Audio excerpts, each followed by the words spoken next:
Halo semuanya, kita ngopi yuk. Yuk ngopi, Ngobrol pintar bareng Nisa dan Leo.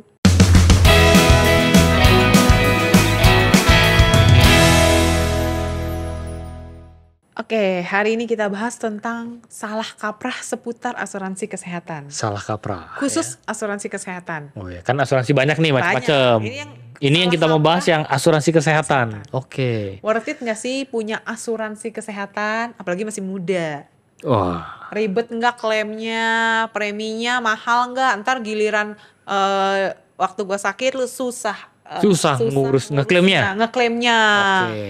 Terus katanya nilai investasi jelek, turun terus. Jadi rugi lah. Pokoknya bayar asuransi tuh rugi. Rugi. Terus preminya, premi yang udah disetor nggak bakal balik tuh, gitu. Nggak Oh, bakal balik. ada yang bilang gitu? Pokoknya banyak banget deh mitos-mitos yang beredar di masyarakat seputar asuransi kesehatan. Karena kan semenjak COVID ini yang happening itu kan asuransi kesehatan. Semua orang kepikiran asuransi kesehatan. Banyak yang jadi males karena mempertimbangkan itu tuh isu-isu yang beredar kan, jadi males Jadi kalaupun ada agent yang datang langsung jelek. Karena gosip-gosip. Karena gosip-gosip yang beredar. Jadi Betul. udah nggak mau denger deh. Iya. Iya kan? Jadi udahlah, kata teman gua gitu. Saudara gua kemarin klaim begini, jadi potong. Oh iya ya. Katanya Begini, katanya begitu. Jadi yang tahu tuh yang kedengeran emang yang jeleknya. Jadi walaupun ada peluang datang, ada yang nawarin, udah langsung aduh enggak deh. Iya, memang katanya hal negatif lebih cepat menyebarnya Dibanding yang positif. Iya, katanya begitu. Baru kemarin yang positif cepat banget menyebar. Oh, iya. 2 tahun terakhir ini ya yang positif lebih cepat menyebar. Tapi teman-teman, karena kita bukan Avengers ya nggak sih? Apalagi makhluk yang eternal, bukan vampir juga yang hidupnya bisa ribuan tahun dan kebal gitu ya. Iya, betul. Jadi ada kalanya kondisi kita drop, habis itu sakit, mau ringan ataupun berat, pokoknya kalau sakit sampai masuk rumah sakit tuh intinya butuh uang gitu ya untuk bayar biaya rumah sakit. Dimanapun kita juga manusia ya. Jadi seperti rocker. Menurut gue punya asuransi kesehatan yang bisa membantu finansial kita dalam menanggung biaya-biaya yang bisa timbul di rumah sakit. Iya. Nah, itu pentingnya. Apalagi biaya rumah sakit tuh Nggak bisa. Jadi kalau misalnya kita ditawarin baju aja bisa nawar ya. Tapi kalau suntik ini ya, obat ini ya, masukin ini ya, masukin itu ya, itu udah pasrah ya. Pasrah. Iya deh, udah yang penting sembuh. Yang penting sembuh dulu, duit bisa dicari belakangan. Baru kepikiran pentingnya asuransi. Dan tiap tahun naik kabarnya. Waduh, dan naiknya nggak bilang-bilang, nggak kira-kira. Dan tidak bisa diprediksi. Wah, udah prediksi. Iya, prediksi jaya. Ya, prediksi. Makanya punya asuransi kesehatan itu sangat penting. Mau masih lajang kek, udah mau berkeluarga kek, mau muda, mau tua, pokoknya menurut gua asuransi kesehatan itu prioritas kita di masa kayak sekarang nih. Iya, katanya kata para financial planner itu salah satu salah satu pilar penting dalam merencanakan keuangan adalah mitigasi resiko. Mitigasi resiko, manajemen resiko ya, menghindari resiko keuangan. Salah satunya menggunakan asuransi. Dan asuransi itu mesti jadi prioritas pengeluaran sih, sandang, pangan, papan, wifi, asuransi deh ya. Iya, zaman sekarang tetap butuh ya. Tetap butuh. Makin penting ya. Makin penting, nggak bisa dipungkiri. Mau lajang tadi, mau berkeluarga, mau tua, mau muda, pokoknya semua butuh. Karena sakit tidak mengenal status sosial, tidak mengenal status usia, single atau double. Oh iya, triple, ganda campuran. Oke, ini ada 6 mitos asuransi kesehatan yang salah kaprah total deh. Beredar di masyarakat yang bikin orang tuh kalau hoax itu gampang menyebar kan. Ini yang bikin orang jadi kayaknya males gitu berhubungan dengan asuransi, padahal penting banget. Oke. Yang pertama, apa? Kita mah dari zaman nenek gue juga meninggal karena usia, sehat walafiat, nggak pernah ada penyakit turunan dan nggak butuh asuransi kesehatan. Betul.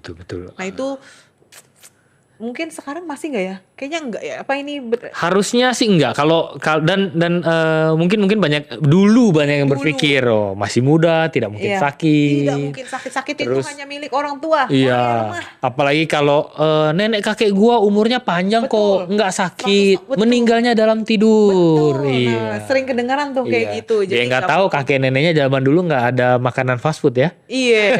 Dia nggak tahu polusi. Zaman kakek nenek ya. pohon masih banyak. Dan nggak tahu olahraganya berapa sering tuh. Wah, bener. Jalan kaki kan. Bener. Nyangkul yang sekarang. Dulu kakek nenek bertani ya. Sekarang kita mencet keyboard. Ada yang kakek gua aja misalnya ngerokok sampai tua umurnya 100 tahun juga. Oh iya. Dan nggak sakit juga gitu. Iya, dia nggak tahu sekarang banyak yang nggak ngerokok tapi ngisep knalpot, asap knalpot ya. Kan? Walaupun masih muda, produktif, lagi aktif-aktifnya, lagi lucu-lucunya. Lagi lucu-lucunya ya. Dong, kan merasa paling kuat gitu kan. Oh iya. Lagi fit-fitnya. Lagi fit-fitnya. Walaupun tiap hari lari, sepeda puluhan kilometer, kerja tidak kena lelah, lembur, dedikasi tinggi, menikmati hidup tanpa beban. Bedanya lari dulu tuh memang lari buat olahraga. Sekarang banyak lari dari kenyataan.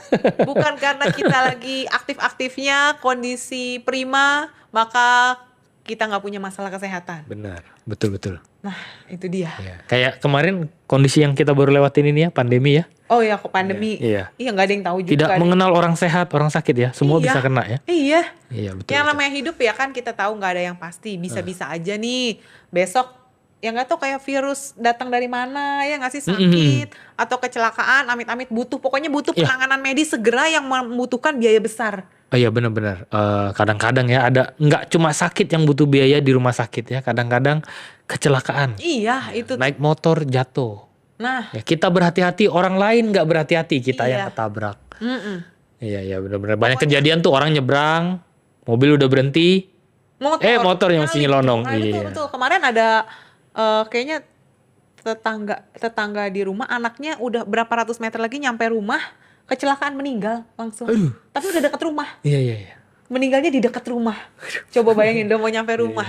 Umur 20-an ya, 25, 26-an. Iya, berarti ya, langsung lewat. Itu kan ya, itu dibilang ya itu kan 1 dibanding berapa, betul. Tapi jangan sampai kita jadi salah satunya ya. Udah pokoknya asuransi kesehatan kita perlu banget. Itu asuransi kesehatan sekarang jadi prioritas. Bayar asuransi kesehatan. Jadi beli polis itu ketika masih sehat. Karena begitu udah sakit kita benar. Mau bayar pun perusahaan asuransi karena ada kasus-kasusnya di mana orang mau ngambil asuransi tapi tidak di-approve karena sudah punya riwayat kesehatan. Bersyukurlah kalau masih dikejar agen asuransi. Berarti gitu masih sehat dan punya uang. Asuransi tuh biasanya mau nemuin pasti yang masih sehat dan punya uang. Kalau begitu udah sakit atau sehat tapi nggak punya uang juga kan nggak bisa bayar premi. Punya uang tapi nggak sehat juga kan nggak bisa diterima. Jadi bersyukurlah kalau masih ada agen-agen yang nawarin, berarti masih sehat dan punya uang. Iya. Karena kesehatan itu salah satu syarat utama buat ambil asuransi. Iya. Karena uangnya itu buat memperbesar perlindungan. Iya. Tapi uangnya ada tapi tidak sehat, tidak bisa masuk ya. Iya. Jadi hapuskan mitos kalau masih muda, lagi aktif. Justru kesempatan waktu masih muda adalah saat peluang sangat besar untuk diterima dan harganya murah. Paling murah pada saat masih muda. Nah itu ada mitos katanya asuransi kesehatan mahal. Kesehatan kalau ngambil asuransi kesehatan nih ya, kesehatan tuh mahal banget katanya. Ya siapa bilang? Siapa bilang mahal tuh seapa ya, kalau bener kalau udah tua umur 60 sudah pasti mahal. Sudah pasti lebih mahal. Bener. Tapi orang umur 60 ya kemungkinan punya uangnya lebih besar juga, ya kan? Jadi yang pasti mahal atau murah yang pertama tergantung fasilitasnya yang dipilih. Pengcoverannya, wilayah pengcoverannya, berapa besar di covernya. Cuma untuk manfaat yang sama tapi beda usia, sudah pasti yang lebih tua lebih mahal. Nah sebenarnya sekarang kan setiap perusahaan asuransi juga punya website kita tuh bisa nyari informasi tuh bukan sekedar katanya. Temen gue katanya gini. Iya. Jadi jangan cuma sekedar katanya ya, kalau mau panggil agent gitu ya. Agent yang benar, yang direferensiin ini agent cukup oke gitu ya, secara pengetahuan. Terus sebenarnya kita bisa baca-baca di website resmi. Gitu. Jadi kalau teman-teman mau cari informasi itu bisa dari website atau dari agen-agen insurance, banyak kok mereka yang mau bagi edukasi. Aja, gitu. Kalau nggak telepon atau nanya yang bener-bener jangan katanya dulu. Jadi kalau bilang premi mahal tuh sebenarnya bener nggak? Mahal tuh mahal buat dia, apa mahal buat kita, atau mahal tuh gimana mahal? Mahal kan kata orang kan, kita lihat kan. Semua mahal itu berdasarkan pendapatan kita berapa ya, pengcoverannya berapa besar. Ngambilnya apa? Jangan mahal tuh maksudnya apa? Padahal kita cuma pengen ambil kesehatan doang gitu kan. Sebenarnya nggak mahal, tapi mahal kata orang, jadi kita nggak punya asuransi cuman karena kata orang, padahal penting dan kita udah punya budgetnya gitu loh. Iya. Itu tuh yang paling ngeri. Jadi sayangnya ya. Padahal jadi kita jadi nggak punya ya. Dan hoaxnya jadi yang masuk mungkin hoax dulu ketimbang yang informasi yang sebenarnya. Jadi nganggapnya mahal lah. Dan kalaupun murah, bohong lah.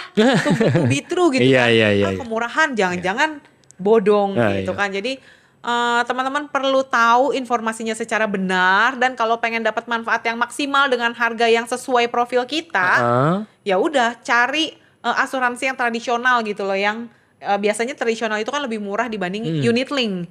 Kalau misalnya sekarang tuh PAID apa? PAID. Produk asuransi yang dikaitkan dengan investasi. Jadi ambil produk-produk tradisional, tanya ke agent-agent yang ya berlisensi, terus juga direferensin ini bagus gitu. Jadi fokus kita memang hanya untuk proteksi kesehatan aja dengan biaya yang cukup terjangkau sesuai profil kita gitu. Iya, jadi betul. jangan langsung percaya kalau dibilang mahal. Gitu. Oke, apalagi mitos? Aduh, mitos salah kaprah nih. berikutnya. Ketiga. Oke. Cukuplah pakai BPJS aja. Sekarang kan udah BPJS udah bagus, betul. Gue setuju BPJS itu bagus. Nah, tapi faktanya nggak semua perawatan kesehatan kan sepenuhnya bisa di-cover oleh BPJS. Terutama kalau kita punya dokter-dokter andalan. Oh, dokter-dokter pilihan. Dokter-dokter pilihan, terus juga misalnya ada rumah sakit yang dekat rumah gitu kan, pengennya yang di situ gitu ya, pemilihan rumah sakit, terutama rumah sakit swasta. Terus udah gitu buat yang nggak pengen antri atau nggak pengen sesuai prosedur, pengennya masuk langsung pilih misalnya VIP, maunya ke rumah sakit ini di sini. Oh, kalau mau mendapatkan fasilitas pelayanan lebih ya pakailah asuransi yang swasta. Betul nggak BPJS cukup atau nggak cukup itu sebenarnya tergantung ya. Pilihan kenyamanan kita. Iya, itu sama kayak makan nasi aja. Cukup atau nggak cukup, nasi sama ayam juga cukup KFC. Bener. Nasi ayam doang ya nggak, tapi kan sama, maksudnya sama aja kan. Banyak juga, jadi cukup atau nggak cukup balik lagi ke kita. Kalau kita butuh dokter spesialis yang udah tahu pengennya itu kerjanya di sekitar situ ya. Atau kita waktunya nggak banyak, jadi waktu itu adalah hal krusial dari berbagai misalnya antriannya kan panjang karena nggak bisa disalahin, BPJS itu kan mengcover seluruh masyarakat Indonesia. Iya betul, dan ada kuota juga kan. Dan biasanya ada kuota per hari ya teman-teman, jadi mereka membatasi. Berbeda dengan asuransi swasta yang perawatannya misalnya nggak usah nunggu antrian, langsung aja gitu loh. Dan sebenarnya BPJS itu harus, ini kan dianjurkan ke seluruh masyarakat punya BPJS itu adalah keharusan. Nah, diperkuat proteksi kesehatannya dengan proteksi kesehatan yang pribadi yang swasta gitu loh. Jadi melengkapi. Nah, ada lagi nih mitos yang bilang katanya, aduh kalau klaim asuransi ribet. Ribet banget klaim gitu ya. Sekali lagi, yang bilang kayak gini tuh pasti yang punya pengalaman buruk oleh beberapa oknum agent yang tidak bertanggung jawab atau mendengar cerita korban dari oknum tersebut. Iya, karena pengalaman gue biasanya yang ada agentnya, kalau mau klaim tinggal hubungin agentnya. Nah, agentnya bener, maksudnya agentnya itu beneran agent. Oh iya, bener. Atau yang ntar dia udah nggak jadi agent lagi gitu ya. Cuma iseng doang, isi waktu gitu. Karena biasanya proses klaim di asuransi besar itu malah udah digital. Iya, harusnya jauh lebih mudah ya. Jauh lebih mudah dibandingkan dulu. Jadi walaupun tanpa agent ya. Iya. Udah lebih gampang kok. Karena layanan-layanan yang memudahkan nasabah untuk klaim kapan aja, dari mana aja. Terus lewat aplikasi-aplikasi di ponsel yang hubungannya ke nomor gitu ya, nomor telepon dia. Jadi itu sebenarnya sekarang bebas ribet, apalagi punya agent yang siap sedia, bisa dikontak kapan punya aja. Agent yang berkompeten, yang berdedikasi dan serius di insurance, biasanya dia akan melayani teman-teman, service teman-teman dengan baik. Iya, siap siaga, karena kan proses klaim itu hal yang menyenangkan tau buat agent. Oh iya. Karena begitu klaim, yang klaim kan, yang bayar kan berarti perusahaan asuransi dong. Tapi yang dapat nama baik kan agentnya. Bagus tuh si Leo. Iya. Ya, jadi padahal yang bayarin kan bukan Leo gitu ya. Kita mah cuma ngurus doang ya. Itu pun ada adminnya. Iya. Agent tuh sebenarnya cuma ngecekin kelancar traffic, misalnya udah dikirim belum tagihannya. Terus dari pihak rumah sakitnya udah dibaca belum, udah diurus belum. Jadi ngurusin trafficnya doang. Jadi itu hal yang menyenangkan harusnya buat agent. Kalau agent itu agent beneran. Dan kalau klaimnya terbayar, tentunya customer ya, klien klien akan happy kan dan akan promosi. Promosi gratis dari Iya. nasabah, dapat nasabah baru biasanya tuh. Agent-agent tuh sebenarnya seneng kalau sekali lagi agentnya adalah agent yang berdedikasi, benar, agent beneran. Pastikan pilih agent yang bagus. Yang kelima, selain ribet, klaim itu lama banget baru cair. Nah, Lama banget ya. Pengalaman lu gimana? kan ada dua, ada yang cashless, ada yang reimburse, benar. Kalau di kota-kota besar sih serumah sakit kebanyakan, apalagi rumah sakit besar ya, baru ataupun udah lama itu udah cashless lah. Cuman kalau yang sistem reimburse mungkin ada di daerah-daerah. Standar perusahaan asuransi sih 7-14 hari kerja. Iya, khusus yang kesehatan ya ini ya. Kesehatan, selama dokumennya komplit. Betul. Tahu komplit atau enggaknya, biasanya kan kita udah bayar asuransi nggak mau pusing.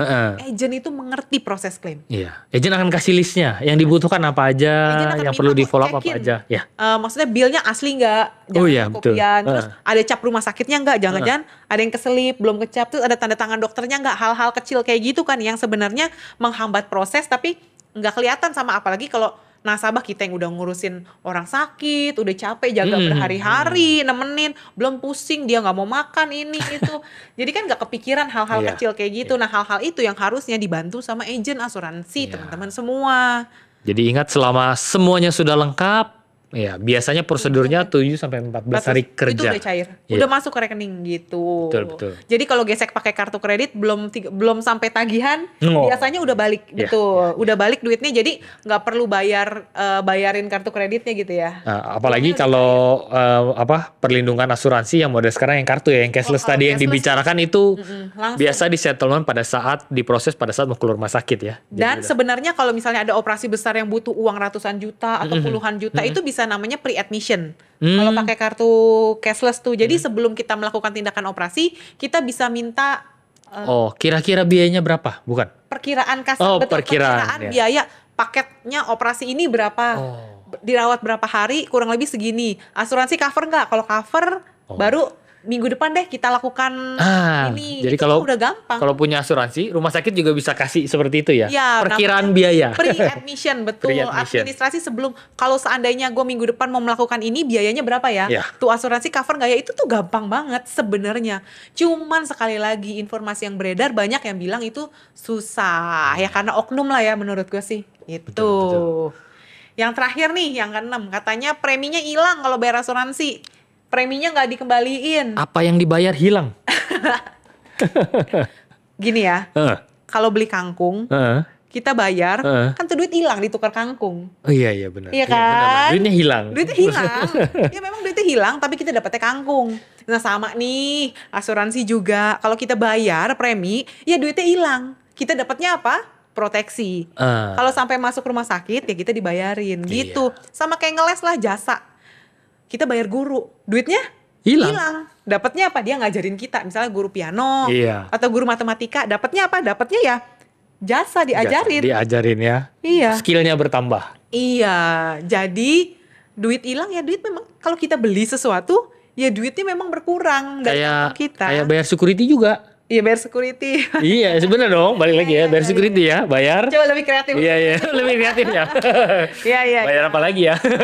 Iya, gitu kan. Yang namanya bayar ya hilang. Namanya bayar, beli makanan gitu kan. Cuma yang kita terima adalah perlindungan, kepastian jika kita terkena resiko, maka resiko keuangannya, resiko finansialnya kita alihkan ke asuransi. Ke perusahaan asuransi. Yang kita dapat adalah pertanggungan. Betul. Jadi kita nggak perlu korbanin tabungan kita. Betul. Emang duitnya nggak balik? Ya memang duitnya nggak balik. Kan bayar. Iya betul. Ya itu, beli kangkung yang dibalikin bukan duit, ya kangkung. Jadi bayar premi asuransi itu memang biaya ya? Biaya. Yang dibalikin adalah si perusahaan asuransi mau menanggung resiko kalau seandainya kita masuk rumah sakit. Nih kalau asuransi kesehatan memang nggak balik duitnya gitu. Iya betul. Tapi kalau misalnya ada asuransi yang dikaitkan dengan investasi, yang katanya namanya unit link atau PID sekarang, apa tadi PID? Produk asuransi yang dikaitkan dengan investasi. Nah itu memang ada sejumlah uang nilai tunai. Ada sejumlah uang nilai tunai yang diinvestasikan. Tapi balik lagi, namanya investasi itu kan gak ada yang jamin. Bisa bertambah, bisa. bisa berkurang, bisa di situ-situ aja, ya bisa gitu. Jadi jadilah orang Indonesia yang cerdas ya teman-teman, yang bertindak sesuai fakta. Jadi bukan sekedar percaya sama mitos-mitos atau kabar-kabar burung yang beredar, yang katanya-katanya itu. Ya, terutama yang khusus yang ini ya, mau yang soal nilai, nih ada nggak uangnya, ada nggak nilai tunainya. Itu produk asuransi yang kesehatan itu memang ada dua macam. Jadi teman-teman pastikan sama yang menawarkan sama agennya, tanya jelas bagaimana cara kerja produknya. Biasanya dikasih tuh gambarannya, kalau yang ada nilai tunainya akan seperti apa, yang nggak ada akan seperti apa. Masing-masing punya keunggulan. Dan di setiap ilustrasi-ilustrasi itu bisa dibaca kok. Dan perusahaan asuransi itu udah set ilustrasi itu ramah terhadap nasabah. Oh, user friendly. Jadi mudah dibaca ya, mudah dimengerti. Mudah dimengerti. Kalau kita nggak ngerti bisa minta didampingi agennya maksudnya apa. Tanya. Jadi iya, tapi budayakanlah membaca. Apapun budayakanlah membaca, jangan udah pasti nggak ngerti ini mah. Belum juga dibaca. Jangan udahlah kita mah nggak ngerti. Nggak bisa bilang nggak ngerti, baca dulu. Kalau seandainya benar udah dibaca, masih bingung, boleh minta dijelasin sama agennya maksud kata-kata ini apa. Tapi udah didesain sedemikian mungkin itu user friendly. Jadi untuk nasabah, orang-orang itu pasti dikasih penjelasannya. Terus ada yang bilang gini, tulisannya kecil-kecil. Guys, sekarang zaman digital bisa di zoom. Betul, karena kebanyakan sekarang dia bentuknya adalah itu ya, soft copy ya. Soft copy bisa di zoom, mau segede apa bisa. Betul. Cuman males atau enggak bacanya, gitu aja kan. Ya, sebaiknya baca ya. Nanti kalau ada sesuatu yang di bintang-bintang tulisnya kecil-kecil, sekarang bintang-bintang tulisnya nggak kecil lagi, lu bisa zoom sampai 1000 kali. Jadi itu bintang-bintang bisa gede banget. Iya, jadi nggak kebaca juga sebenarnya, satu layar bintang doang. Oh iya. Tulisan lain nggak kebaca ya. Jadi teman-teman, berikanlah perlindungan pada diri sendiri dan keluarga supaya selalu terproteksi, karena ini proteksi ini udah jadi pengeluaran kayak sandang pangan papan tuh basic needs-nya kita. Kebutuhan primer ya. Kebutuhan primer. Karena memang yang namanya asuransi kesehatan itu salah satu kejadian resiko yang paling memungkinkan terjadi dan paling bisa mengganggu perencanaan keuangan kita. Betul. Jadi demi mempersiapkan masa depan yang cerah nih, yang kita udah rancang, kita udah beli, nggak terganggu terhadap resiko-resiko sakit. Sisihkanlah premi untuk melindunginya. Premi untuk asuransi demi masa depan kita yang cerah. Gimana kalau misalnya ternyata ada produk yang menarik, misalnya ada benefitnya ini loh, sesuai, harganya sesuai loh. Ininya ternyata kita lagi punya budget juga. Itu gimana kalau ternyata informasi yang sistem asuransi sekarang tuh nggak kayak yang dulu kita dengar. Udah lebih keren kan, namanya perusahaan asuransi berinovasi. Jadi nggak menutup karena dulu pernah dengar asuransi jelek. Sekarang jadi udah tutup jelek. Karena namanya perusahaan pasti perusahaan asuransi yang sehat itu dia pasti berinovasi sesuai dengan supaya relevan sama zaman. Ya karena dulu asuransi kesehatan tuh hanya santunan. Santunan dikasih uang per hari berapa. Makin kesini makin semua biayanya di cover. Dulu jenis penyakit yang di cover sedikit. Sekarang makin banyak. Dulu harga kamar rumah sakit ditentukan. Kalau sekarang misalnya nggak usah pakai harga kamar. Pokoknya pilih yang sendiri atau yang ramean gitu kan. Pilihannya gitu. Mau harga berapa kita cover gitu. Nggak tergantung harga. Karena kan harga, semenjak 2 tahun ini harga rumah sakit sih nggak tahu kapan naik, nggak tahu ya. Jadi kalau ada orang yang bilang asuransi jelek, tapi dia orang zaman dulu, orang dulu pengalamannya mungkin sekarang sudah berbeda. Jadi coba dengerin dulu, cari informasi dulu, terupdate supaya kita jadi tahu gimana cara mempersiapkan masa depan kita dengan lebih cerah gitu. Nah, berarti teman-teman tinggal hubungi agen asuransi yang teman-teman yang Anda percaya, yang Anda kenal. Betul. Dan cari informasi, zaman sekarang zaman informasi, semua informasi terbuka lebar di jempolan. Tanya sebanyak-banyaknya. Sengerti-ngertinya. Tinggal ngeklik gitu. Oke, semoga informasi hari ini bermanfaat. Thank you buat teman-teman yang udah mau ngeluangin waktu ngopi bareng kita kali ini. Jangan lupa like, share, and subscribe channel ini kalau kalian suka. Sampai jumpa di ngopi-ngopi selanjutnya. Hope to see you guys in next video. Bye-bye.